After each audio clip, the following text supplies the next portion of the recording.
danna subscribe.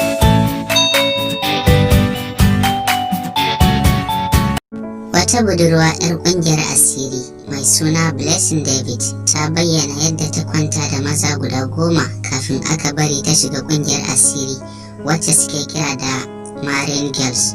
Blessing mai shekaru 19 an gabatar da ita a hirkwatar 'yan sanda ta jihar Edo da ke Benin City tare da wasu 'yan fashi da makamai guda 15, 'yan ƙungiyar asiri guda 6 da kuma masu garkuwa da mutane guda 3 da kuma waɗanda ake tuhuma da laifin kisan kai guda 4.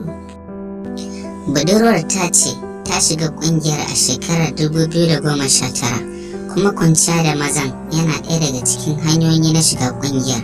A cewarta, sunana Blessing David, an ƙaddamar da ni a cikin ƙungiyar asirin a shekarar da ta gabata. Na kwanta da maza guda 10 a lokacin da zan shiga ƙungiyar. Haka zalika, wata 'yar ƙungiyar asirin mai suna Ada Emeka mai shekaru 16 ita ma ta bayyana cewa sai da ta kwanta da maza guda 10 kafin aka bari ta shiga ƙungiyar.